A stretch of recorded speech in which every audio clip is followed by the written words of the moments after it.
welcome back viewers. In the last class we were discussing about the experiential learning cycle like which can bring the transformation in our self, and as well as which can also bring the societal transformation by adopting a whole institution approach.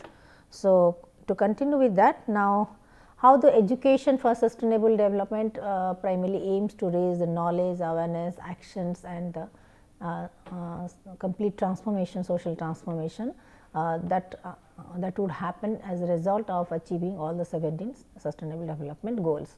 So, now to continue with that part, UNESCO's SDGs also focus on the big transformation in the society. So, ESD therefore focuses on the big transformation that is needed for sustainable development, and it is also relevant for all kinds of educational intervention. So, because it implies the changes in individual actions, it should be intervened with reorganization of the social structure regarding the transformation towards the more just and sustainable action, more and just sustainable society, conserving the resources, and getting rid of or unlearning the unsustainable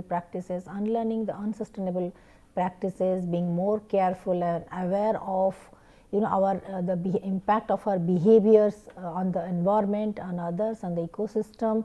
So, that kind of consciousness and conscientious thinking about our behavior and our behavior, social behavior and its impact on others as well as in the society or in the environments. So, that kind of thing, how to bring that big transformation or the change in the society. So, ESD its focus on its basic focus is not only to achieve the 17 SDGs, but also as a result of this a big transformation will take place in the environment. So, therefore, the transformation it necessitates you can say different steps to engage the people in critical evaluation of of the status quo practices, of the existing practices, and to among others that means to be aware of certain level of disruptions that is happening. So, to challenge the status quo, that is the normal or usual way of thinking, the traditional method of doing certain things and behaving and living. So, to ask many questions to this status quo habits and the consumption habits, etc., or the behaviors and the living standards. So, that is it requires transformation, it requires that asking these questions, critical thinking questions of hows and whys and when and how, all kinds of things to challenge the status quo behavioral pattern or the status quo traditional practices, etc. So, which can be present at different degrees which can are the best source from the personal conviction, insight and simple feeling of what is right. So, this is whatever the traditional or the regular or the existing practices that we are adopting, we are habituated with, actually these are the result of our individual insights, individual experiences, individual thoughts and feeling. Like for example, what we think that it is right, so that is why we are adopting that kind of behavior. So, there is no strong logic behind it, there is no ethical consideration or reasoning behind it. So, as because we are used to, we love to do so and we are habituated and a community is habituated with that practice, so we are practicing it. But when we analyze it, when we critically evaluate it and analyze all these practices, whether these are sustainable or not, whether these are bringing the right positive impact for the environment or not, what it is going to yield in future, when we start asking the questions, then we can find out, we can analyze its its negative points, weaknesses. So, that has to be rectified, that has to be brought to the modified and revision format, and then only the big transformation can take place. So, first here is the focus of thing is that first thing is that that means it implies a kind of challenging our individual actions and the social action and collective action, but at the same time we need to ask many questions to challenge our status quo behavior, our way of thinking and our existence, etc. So, now here what are the key reflections that inform ESD for 2030? So, ESD for 2030 it has advocated for three kinds of steps to key reflections.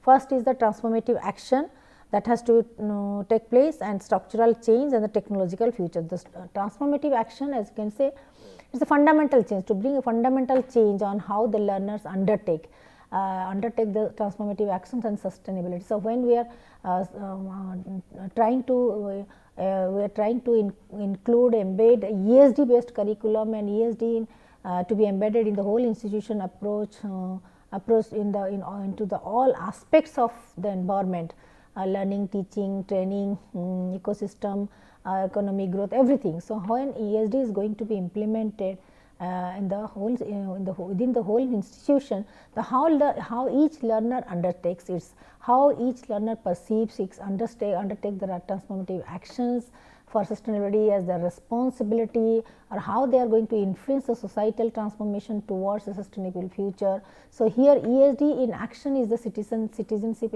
in action. So, when we are talking about the global citizenship education again, so ESD global, being the global citizen, we have to act upon the ESD based prescriptions, ESD based suggestion, ESD based practices and the habits. So, here, so when this transformative action, that means has been introduced through ESD as a component of mandatory component of sustainability, how the learners are taking the initiative, how the learners are taking the responsibility. So, that is very important, the transformative action, like the learners, how each learner has undertaken the transformative actions towards the sustainability.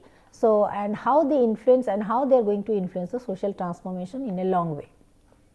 So, here education in action is actually the citizenship in action. That means, when we talk about global citizenship and ESD, so ESD to be incorporated in global citizenship education, that means the ESD in action, when we are actually working on it, implementing it, and you can embracing it consciously, trying to adopt it and behave in that way. So, that is actually that motivates the social transformation, that regulates and moves ahead the takes us towards the social transformation. Then the structural change. So, similarly, here ESD must also pay attention to the deep structural changes, structural factors. In some of the cultures, in some of the rural areas, there are different basic flaws or the causes, root causes of structural biases, maybe that some factors are there inherent in their culture, in their base. So, that has to be identified. Okay, that has to be identified, that has to be identified, and some kind of balancing act. We have to balance out these kind of structural causes of sustainability, like maybe that these were the causes of all kinds of the prejudices, all kinds of the false beliefs and the prejudices, and you can say all kinds of biases are the social biases are the which are actually the causes of unsustainable habitat, unsustainable consumptions and the development. So, that is why we have to identify these root causes, deep structural base of this unsustainability, and then to strategically plan it out to balance with economic growth and sustainable practices and skills and competency development, etc. So, how to map it, how to identify the root cause, structural cause behind the unsustainable development, and then to balance it with in action with economic growth and sustainable development or eco-friendly consumer societies, eco-friendly environment, eco-friendly practices, sustainable practices, etc. So, here we can say how to address ESD in the context of extreme poverty and vulnerable situation, because the people who are living in the extreme poverty condition or in a very vulnerable situation, or they are in a socially isolated they are living in the social isolation, or so then in the deep forest, etc., without being exposed to the current practices, knowledge, information and technology of the present day. So, to identify, so we have to bring them to the mainstream, to the main platform, to educate them, to inform them. So, here ESD can play a very important role. So, addressing the ESD in the context of extreme poverty, people who are who are living in the poverty, there may be n number of reasons why they are living in poverty, because maybe that why, yes, climatic change, climate, food production, creation, that is, these are one aspects, but some of the human causes are also there, some of the behavioral factors are also there, some of the cultural practices are also there that has caused them the poverty. So, we have to identify it and mitigate these kind of problems through ESD, implementation ESD.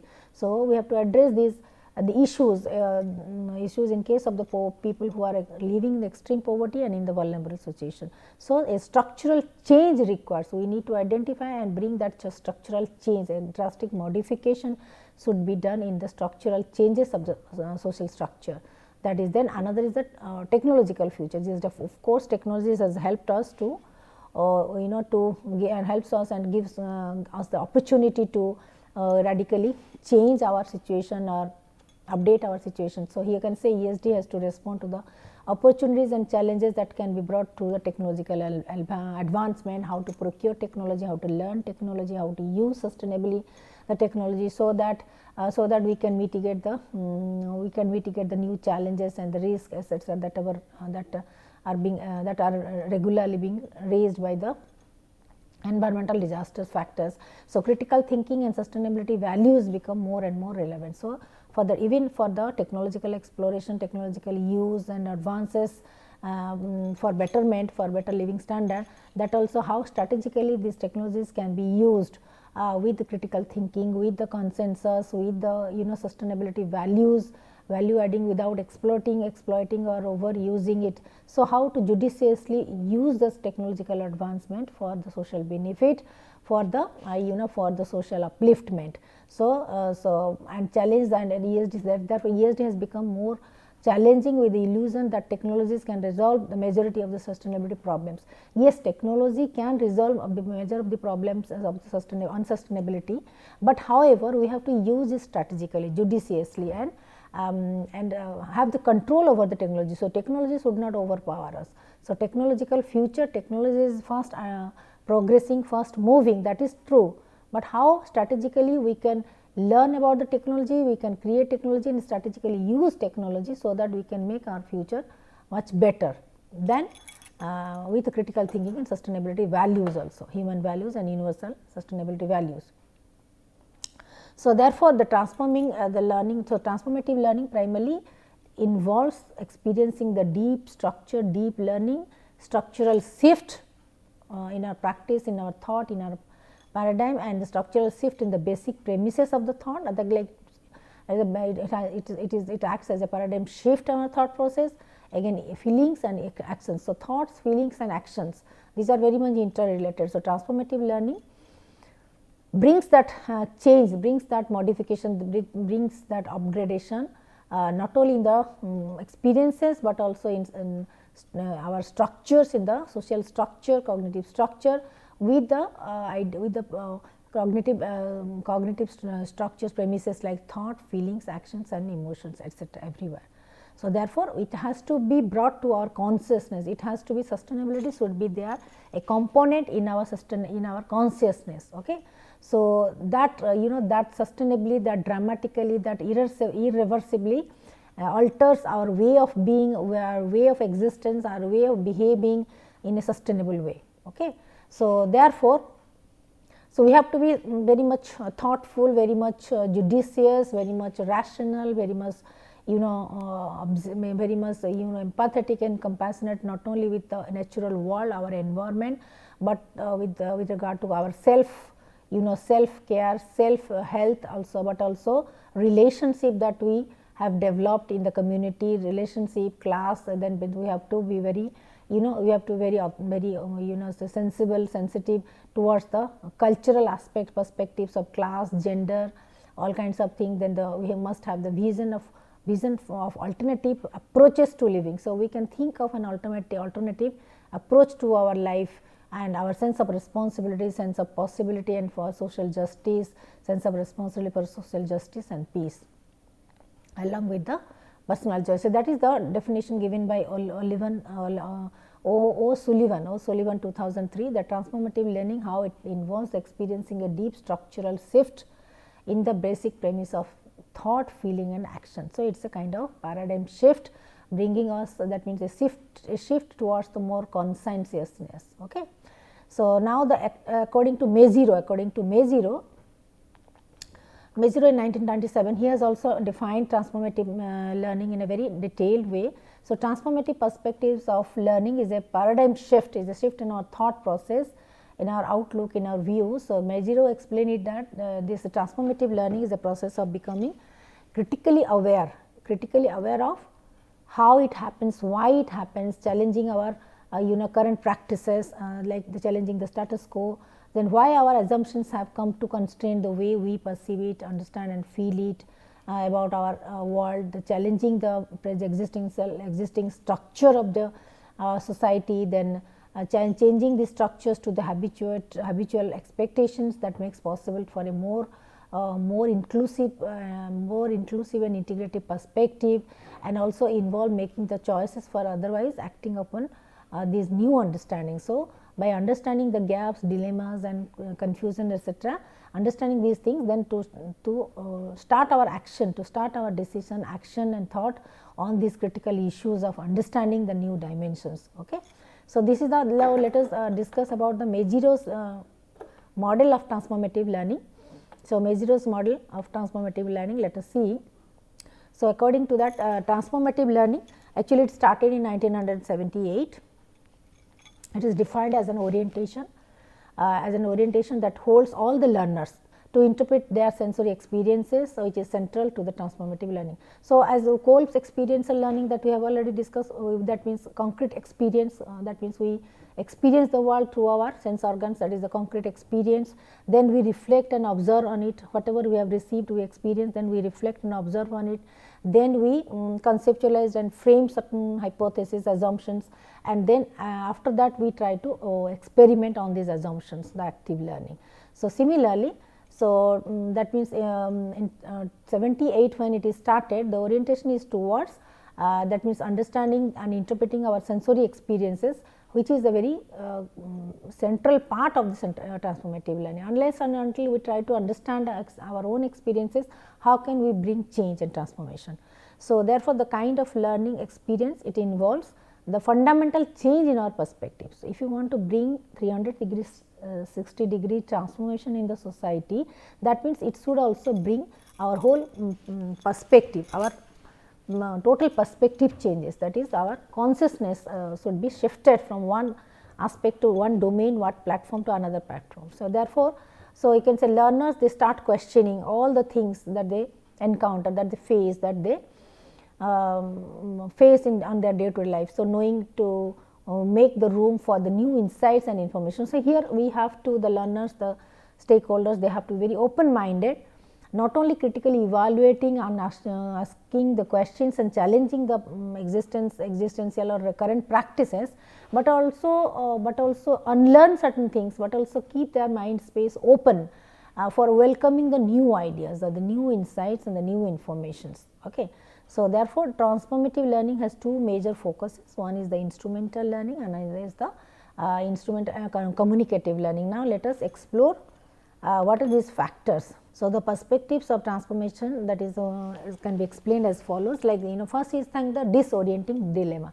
Like the moment we face confusion, conflict, dissonance, dilemma, like for example, we are not happy with the status quo, we are not happy with the existential practices, we are not happy with the current situation, we are not happy with the economic growth. So, it creates a kind of dilemma, confusion or the chaos in our mind. So, that is called the disorienting dilemma. So, how the dilemma is and how to understand it, and it has started and how to understand it. So, there we have to apply our self examination, our intuitive learning, insightful analysis, etc. That is, from disoriented dilemma to then we can progress by making self examination. So, we have to begin with our individual self, like self examination, sense of alienation, like keeping ourselves alienated or away from the situation. Then we have to analyze the whole situation as an external observer, not as a stakeholder, major stakeholder, but as an external member, like alienation, self alienation. That means we have to alienate ourselves from that situation, even though we are the member of that environment, we have to alienate ourselves from that situation and objectively, logically, rationally think about that situation. So, that conflict, that dilemma. So, that is sense of alienation and self examination. Yes, of course, we are going to examine ourselves. Relating discontent to others. So, sometimes when we have alienated ourselves, so sometimes also we relate some kind of dissatisfaction, discontent, that is to others. So, these are the variables because of which we are not actually achieving our 100% targets, goals, etc., etc. So, relating to discontent, relating this discontent, dissatisfaction to others, other factors, other variables. Then explaining options of the new behavior. Then yes, if this is the scenario, then what could be the possible solutions, what could be the new ways and means of adopting the sustainable behavior, then we have to think of it. So, explaining the options of neo behavior. So, in order to achieve its alternatives solutions, then we have to explain the different options or the probable suggestions, probable hypothesis and hypothetical solutions of the new behavior. That is, we have to explain options of the new behavior, what are the options available to us for the new behavior. Then comes the building confidence in new ways. So, if we are adopting the new kind of behavior, then yes, of course, we have to develop build the confidence which can be put through in the new ways of learning, etc. Then comes your transformative education. So, before transformative education, all these steps are, you can say, these are the prerequisites, pre-training kind, pre-transformative learning experiences, that is the pre-training, the transformative action. So, the three main pillars of transformative learning are, you can say, analysis of the current situation, it's okay. Then vision to look like an alternative to the prevailing model. So, thereafter, after analyzing, critically evaluating the present situation, then we have to formulate another alternative model. Yes, what could be the possible solutions? So, vision to look like an alternative to prevailing model. Okay. So, therefore, we have to formulate a different kind of different alternative model which will be more sustainable and effective. So, here the process of change towards that responsible action. So, after concrete experience, then reflective observation, then theoretical conceptualization of ideas and problems, then thereafter from there again learning by doing, then trying to change the situation by learning when doing, and from learning by doing, then getting the feedback, again it is going to be transformed to our experiences and behavior. So, in this way, so analysis of the current situation, vision to look like an alternative, possible alternative resource for the existing model, and also process of change towards the sustainable action. So, this is the learning cycle. We can say this transformative learning itself is a learning cycle. So, which helps us in mobilizing our efforts and energies, etc., and motivations towards the positive direction. So, now, so the transformative education provides a decision making process in all these phases. So, all throughout these stages, these are the stages we can say throughout all these stages, it gives a kind of provides a decision making process. It relates to the human thought process, active thinking, reflective thinking, and the decision making process. So, the goal is to enable the students to understand the problem and at the same time empower them with knowledge and counter the challenges.